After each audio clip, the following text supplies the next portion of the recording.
안녕하세요 여러분. 참 날씨가 좋은 목요일입니다. 자, 오늘 코스피와 코스닥은 디커플링이 되면서 마무리가 되었습니다. 오늘 코스피 지수는 플러스 0.18% 상승으로 마감된 반면에 코스닥 종합지수는 900포인트를 다시 돌파하지 못하고 결국 마이너스 0.44% 하락으로 마감이 되었습니다. 이건 다우와 나스닥과 상당히 흡사한 모습을 보여주고 있죠. 어제 다우와 나스닥 같은 경우에도 나스닥 종합지수는 하락으로 마감되었으나 다우지수는 이렇게 상승으로 마감이 되었습니다. 오늘 같은 경우에는 장 초반부터서 이렇게 미국의 야간 선물이 급등하는 모습을 보이면서 기관 투자자가 지난번과 똑같이 이렇게 코스피를 매수하는 모습을 보여주었습니다. 자, 그리고 지금도 보시면은 미국의 야간 선물은 장 초반보다 훨씬 더 크게 상승이 나오면서 2% 이상 급등이 나오고 있고 유럽 증시 역시 이렇게 1% 이상 상승이 나오고 있습니다. 자, 과연 이런 상황에서 내일 한국 증시는 어떤 모습을 보여줄까요? 지난주처럼 기관 투자자는 또 매도를 하면서 한국 증시를 하락을 이끌고 미국 증시와 유럽 증시와 디커플링이 발생될까요? 오늘 이 시간에 한번 알아보도록 하죠. 자, 지금 시각이 4시 58분입니다. 시간의 단일가 유럽장, 미국장, 그리고 야간 선물도 다 끝나지 않았습니다. 그래서 몇 가지는 배제를 해보고 진행해 보도록 하겠습니다. 자, 그럼 먼저 해외 시황과 국내 시황 그리고 오늘의 특징주를 한번 살펴보도록 하겠습니다. 자, 그럼 먼저 해외 시황입니다. 자, 먼저 다우지수입니다. 어제 다우지수는 플러스 0.19% 상승으로 마감이 되었습니다. 장 초반부터 다우지수는 이렇게 상승으로 출발했으나 장 후반으로 넘어가면서 상승폭의 대부분을 반납하고 말았습니다. 특히 나스닥 종합지수는 장중에 거의 2% 가까이 상승이 나왔으나 이 상승폭을 모두 다 되돌리면서 결국 하락 전환이 되고 말았어요. 자, 그렇다면 어제 도대체 무슨 일이 있었길래 이렇게 다우와 나스닥은 디커플링이 되면서 마감이 되었을까요? 그 이유는 바로 미국 국채금리 급등에 있었습니다. 미국의 10년물 국채금리 같은 경우에는 어제도 이렇게 1% 이상 상승하는 모습을 보여주면서 또 한 번 52주 신고가를 돌파하려는 모습을 보여줬습니다. 그래서 미국의 국채금리 급등으로 인해서 이렇게 장 초반에 2% 가까이 상승이 나왔던 나스닥은 하락 전환이 되는 모습을 보여주었고 빅테크 기업들의 실적도 공개가 되었는데 자, 알파벳 구글이죠. 구글 같은 경우에는 1분기 매출이 680억이 나왔습니다. 전년 동기 대비해서 23%가 증가를 했지만 이건 어닝 쇼크라고 볼 수 있죠. 왜? 시장 전망치는 681억 달러가 예상치였으니까.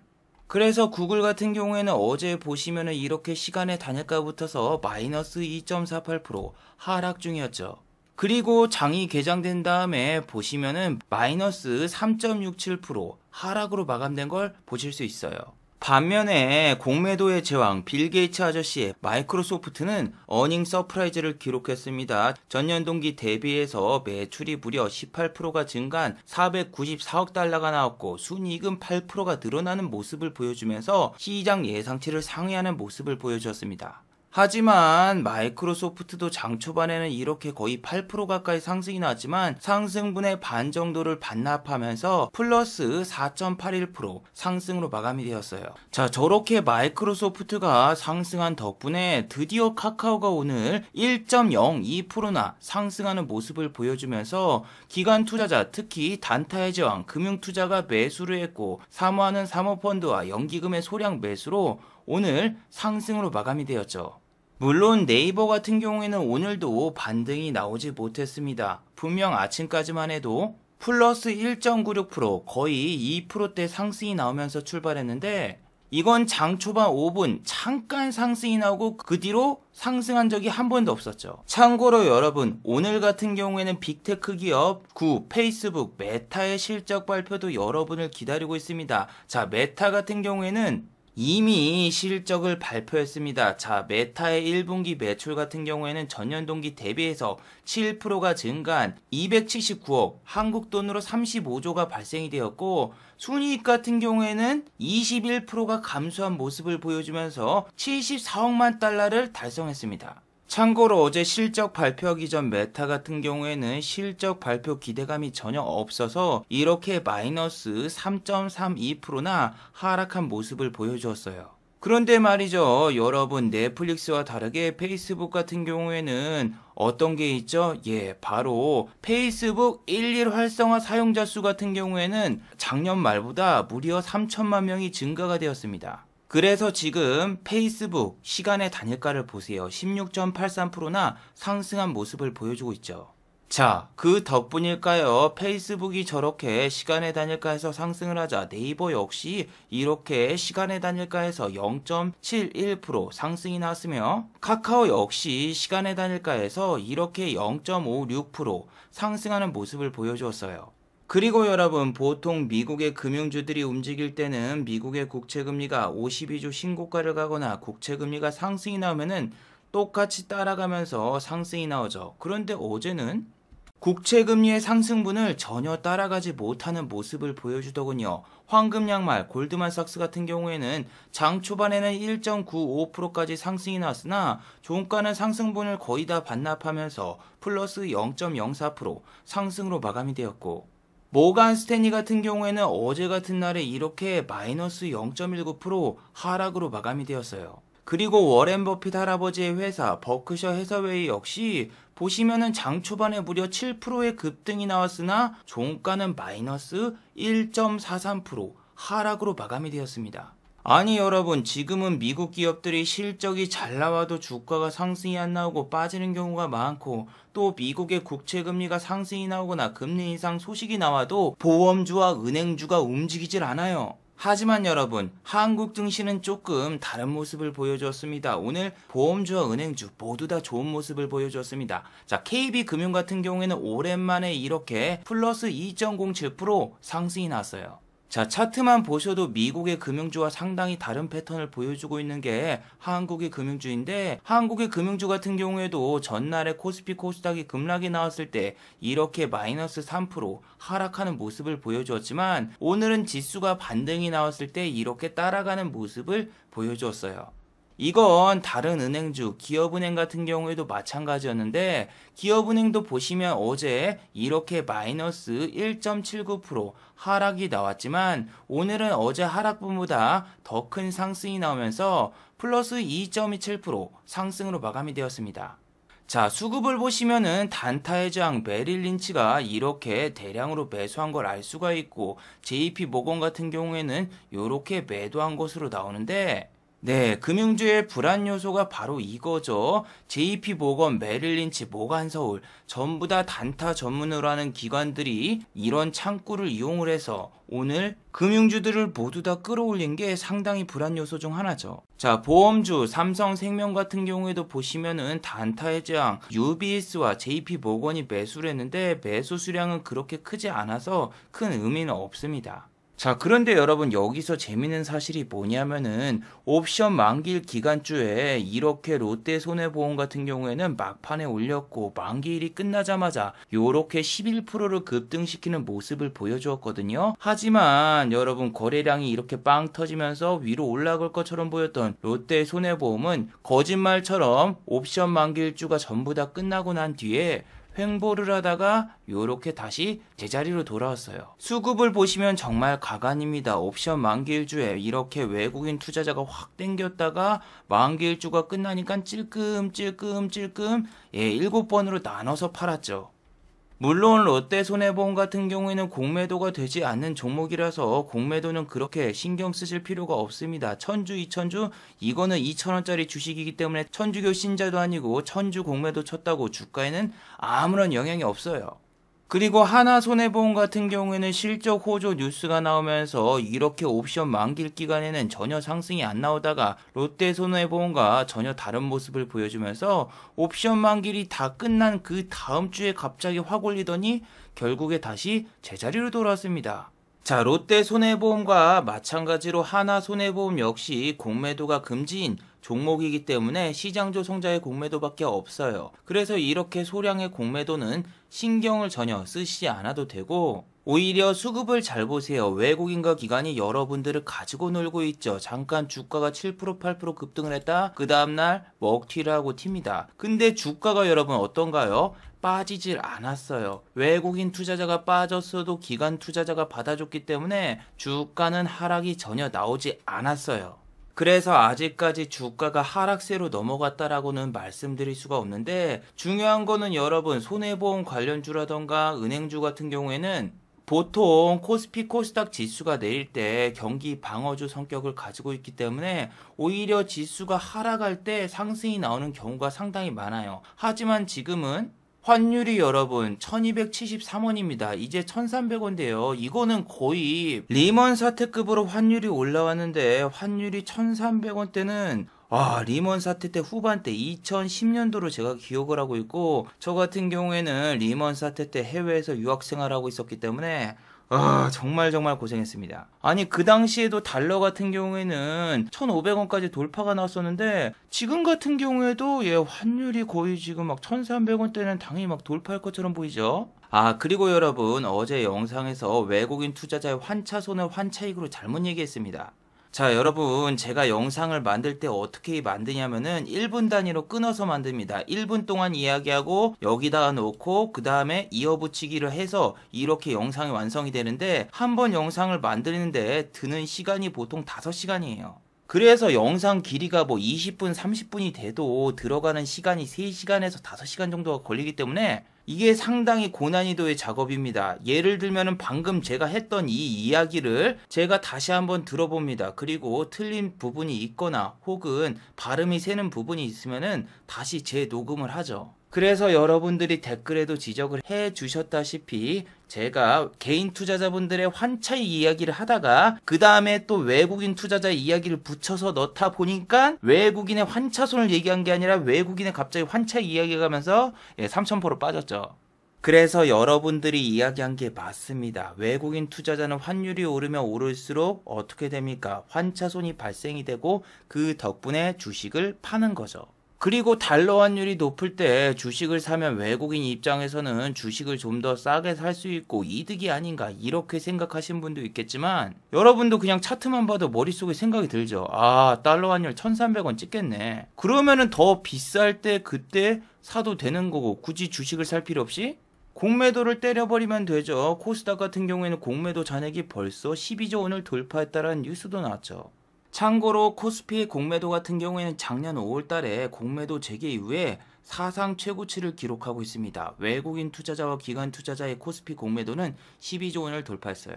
여러분, 지금 장이 정말 힘든 게 경기 방어주라고 불리는 통신주라던가 은행주, 그리고 손해보험, 이런 보험과 금융, 통신주가 모두 다 하락세를 보이고 있습니다. 특히 SK텔레콤 같은 경우는 최근에 주가가 많이 올랐는데, 보시면 SK텔레콤이 MSCI 지수에서 제외된다라는 뉴스가 나왔죠. 자, SK텔레콤이 MSCI 지수에서 편입이 제외되는 이유는 뭘까요? 11번가를 물적 분할해서 그건 아닙니다. 외국인 투자자가 지금 SK텔레콤의 지분을 너무 많이 가지고 있어서 추가적인 보유를 할 수 없는 그런 상황이기 때문에 SK텔레콤을 MSCI 지수에서 제외할 것이라는 뉴스가 나왔죠. 참고로 여러분, 11번가 말고 SK쉘더스 같은 경우에도 이번에 IPO를 통해서 또 상장을 하는데, 아니 우리나라 주식들은 무슨 물적 분할의 나라인가요? SK텔레콤 같은 경우에는 오늘 이렇게 코스피가 1% 상승이 나왔어도 마이너스 0.18% 하락으로 마감이 되었어요. 아니 지난번 4월 12일 날 옵션 만기일 기간에 요렇게 SK텔레콤을 확 끌어올려놓고 옵션 만기 끝나니까 다시 뺐다가 다시 올리는 척했다가 MSCI 지수 편입 제외된다라는 뉴스 나오면서 밑으로 다시 촥 빼버리는데, 이게 뭐 공매도 세력들이 위해서 대량의 공매도를 치고 그냥 쫙 빼버리거나 뭐 그런 건 아닙니다. 공매도 수량이라던가 그런 거는 그렇게 많지는 않습니다. 대신 거래량의 20% 정도가 전부 다 공매도였다는 게 문제지만 SK텔레콤 같은 경우에는 지금 자리에서 반등을 주려면은 요런 데 밑에까지 좀 빠져야 됩니다. 안전하게 잡으려면 52,000원 요런 데까지 빠져야 되는데 이것도 얼마나 지루하게 이렇게 한두 달 횡보를 시키면서 개인들 다 떨궈버릴까. 벌써부터 머리에 보입니다. 머리에 보여. 일주일 상승시켜놓으면 2주 3주를 횡보시키고 다시 일주일 올리면 또 여기서 한 달을 횡보시키는 게 SK텔레콤. 현대차, 기아차 같은 경우에도 실적이 그나마 잘 나온 다음에 거래량이 터지면서 어느 정도 위로 올라갈까 안 올라갈까 잘 살펴보고 있는데 이 녀석들 진짜 안 올라가네. 진짜 안 올라가. 오늘 같은 날에도 0.80%밖에 상승하지 못했고 기아차 같은 경우에도 오늘 같은 날 지수보다 상승폭이 낮은 0.48%밖에 상승이 나오지 못했는데 아니 여러분 오늘 같은 경우에는 실적 부진으로 어닝 쇼크가 나온 아모레퍼시픽이 오히려 상승이 나오더군요. 아니 아모레퍼시픽 같은 경우에는 좋은 뉴스가 하나도 안 나왔죠. 아모레퍼시픽의 1분기 영업이익 같은 경우에는 1712억 원이 나왔고 전년 동기 대비해서 13.4%가 감소했습니다. 당기순이익 같은 경우에는 25.2%가 감소한 1322억이 나왔고 거기다가 코다리19 바이러스로 인한 해외 사업 실적 부진과 면세점 매출이 가장 많이 급감하는 모습을 보였기 때문에 실적이 안 나왔기 때문에 보통 어닝 쇼크로 아침부터서 주가가 내리고 저녁까지 주가가 내려야 되는 게 아모레퍼시픽인데 오늘 주가를 보시면은 9.20% 상승이 나왔습니다. 어제 같은 경우에도 물론 1.24%나 상승이 나왔죠. 자, 그리고 아모레퍼시픽에서는 또 하나의 악재 뉴스가 나왔습니다. 아모레퍼시픽은 70억 원 규모의 자사주를 처분한다라는 뉴스가 나왔습니다. 보통 자사주를 매입한다. 호재죠. 자사주를 처분한다. 악재입니다. 자, 이런 악재 뉴스가 나왔는데 왜 외국인과 기관은 이틀 연속 아모레퍼시픽을 매수하면서 이렇게 주가를 끌어올렸을까요? 이건 여러분 제 개인적인 생각이지만 다음 주에 여러분 정부에서는 실외 마스크 의무 해제를 발표할 것인가 말 것인가 결정을 합니다. 그런데 실외 마스크 해제 다음 주에 저는 할 거라고 생각이 됩니다. 왜? 자, 6월 달에는 뭐가 있다? 지방선거가 있죠. 지방선거가 있기 때문에 실외 마스크 해제를 만약에 이번 정권에서 하지 않고 다음 정권에서 한다? 그럼 다음 정권으로 공이 넘어가기 때문에 실외 마스크 해제를 다음 주에 할 확률이 높다고 생각이 돼요. 이건 그냥 뭐 제 개인적인 뇌피셜이기도 하지만 지난 대선 때도 갑자기 상대방 후보에서 백신 패스 폐지론을 이야기하자 선거 일주일 전에 이렇게 방역 패스, 백신 패스를 중단하는 결정을 냈었죠. 저는 처음에 아모레퍼시픽이 주가가 너무 내려서 쇼커버링이 나온 줄 알았습니다. 그런데 대차장고가 줄어드는 게 아니라 대차장고가 더 늘어나고 있고 주가가 상승이 나오면서 공매도가 더 늘어나고 있어요. 만약에 다음 주에 실외 마스크가 해제가 안 된다고 해도 얘네가 주식을 팔아서 공매도로도 수익을 낼 수 있고 만약에 실외 마스크 해제가 되면은 주가가 점프하고 위로 막 올라가면 개인들 따라오고 여기서 또 공매도 치고 본인들이 가진 주식 팔아버리면은 일석이조의 효과를 누리면서 외국인 기관 무조건 수익. 아니 오늘 보니까 아모레퍼시픽이 2,000불이라던가 토니모리 이런 코스닥 소형주 주식보다 주가가 더 올랐어요. 그런데 토니모리라던가 이치한불 같은 경우에는 공매도가 안 되는 종목이기 때문에 제가 명탐정 코난으로 빙의해서 추리를 해보자면은 진짜 그거밖에 없어요. 다음 주 실외 마스크 해제 뉴스로 주가 뻥 띄워놓고 공매도 치고 빼버리기. 그래서 이 녀석 같은 경우에는 한 이 정도 18만 5천 원이라던가 혹은 19만 원 근처에서 꼬시고 뺄 가능성이 높으니까 진짜 조심하세요. 이게 여러분 지금 장이 정말 무서운 게 뭐다? 이틀 전 이 영상에서도 말씀을 드렸지만 애플 관련주 BH 역대 최대의 실적을 예상한다. 하나투자증권에서는 BH가 실적이 좋을 것으로 예상을 하고 목표 주가를 4만 원으로 향상을 시켰는데 저는 BH를 몇백 번 넘게 매매를 했던 사람입니다. 이거 얘는 4만 원은커녕 최대 고점이 3만 350원인데 지금 외국인 투자자고 기관 투자자들 밑에서 다 매집해놓고 개인 투자자분들 3만 원 근처까지 유혹시킨 다음에 저거 분명히 빼버릴 거다. 자, 오늘 보시면은 BH 같은 경우에는 마이너스 6.12% 하락으로 마감이 되었습니다. 매도 주체는 사모하는 사모펀드가 아침부터서 이렇게 프로그램으로 대량 매도를 했고, 금융투자가 어느 정도 방어를 해줬지만, 금융투자 같은 경우에는 단타 전문기관이라서 얘네는 내일 당장이라도 팔 수가 있죠. 참고로 미국 시간으로는 목요일, 한국 시간으로는 금요일, 오늘이죠. 자, 애플이 이제 또 실적을 발표하는데, 애플이 실적이 발표가 되고 개인 투자자분들이 들어오는 순간에 외국인도 같이 던질 거라고 생각이 돼요. 왜 그렇게 생각을 하냐면은 여러분, 그동안 거래가 중단이 되었던 오스템 임플란트가 오늘 거래가 재개되었어요. 그런데 여러분, 정말 웃긴 게 뭔 줄 알아요? 오스템 임플란트 같은 경우에는 아침부터도 주가가 상승으로 출발했습니다. 그런데 오스템 임플란트의 주가는 오늘 어떻게 됐습니까? 마이너스 7.44% 하락이 나왔으며 외국인 투자자의 대량 매도가 발생되었고 기관 역시 매도하고 튀었죠. 그런데 오늘 뉴스를 보세요. 미래에셋증권에서는 오스템 임플란트의 목표 주가를 12% 추가 상승의 여력이 있기 때문에 목표가를 16만원에 내놨습니다. 저렇게 목표가를 16만원을 제시해놓고 기관과 외국인은 오늘 팔고 튀었죠. 그리고 LG화학 같은 경우에는 여러분, 아모레퍼시픽처럼 오늘 8.42%의 급등이 나왔습니다. 반면에 분할 상장을 한 LG에너지 솔루션 같은 경우에는 오늘 마이너스 0.12% 하락이 나왔는데, LG화학 같은 경우에는 오늘 저렇게 주가가 상승한 이유가 아모레퍼시픽과 정반대입니다. LG화학 같은 경우에는 역대 최대 분기의 매출을 달성하며 어닝 서프라이즈가 나와서죠. 그런데 여러분, LG전자가 얼마 전에 실적을 발표하고 어닝 서프라이즈라고 이렇게 꼬셔놓고 뺐던 것처럼 LG화학도 갈까요? LG화학 가봤자 한 55만원 근처까지 개인 꼬셔놓고 위에서 공매도 치고 빼버리지 않을까? 이런 생각밖에 안 들거든요. 오늘 보시면 LNF 같은 경우에도 보시면은 지수가 상승이 나왔는데도 오늘 같은 날 마이너스 1.81% 하락으로 마감되었죠. 지난번에도 여기 근처까지 꼬셔놓고 뺄 거라고 했는데 지금은 거의 다 외국인과 기관의 패턴이 요 모양 요 꼴이에요. 그렇다고 지금 뭐 닭고기 테마주라던가 이런 녀석들도 보세요. 어제 상한가를 찍었던 마니커 같은 경우에는 고점 대비해서 25%를 뺐고 오늘 같은 경우에도 마이너스 8%를 빼버렸습니다. 고점에서 추격 매수를 했으면 하루 만에 마이너스 34%입니다. 이게 코스피 코스닥 지수가 상승이 나올 경우에는 무슨 쌍용차 관련주라던가 닭고기 관련주 막 잡주들이 전부 다 내려버리고 미국 증시가 좋으면은 그냥 일반적인 종목들이 반등이 나오면서 가버리기 때문에 여러분들의 계좌를 그냥 왔다 갔다 하면서 다 녹여버릴 수 있거든요. 그래서 여러분, 지금 미국의 빅테크 기업과 대형 기업들의 실적을 좀 본 다음에 그 다음에 움직여보죠. 미국 증시가 오늘도 실적을 발표하는데 과연 좋은 모습을 보여줄 것인가? 그리고 미국 증시가 크게 반등이 나와도 한국 증시는 미국 증시와 그리고 상하이 종합지수보다 많이 안 빠졌으니까 반등이 세게 안 나오거나 오히려 보합 내지 하락으로 마감될 가능성도 생각을 하고 진짜 한번 좀 차분하게 움직여 보시기 바랍니다.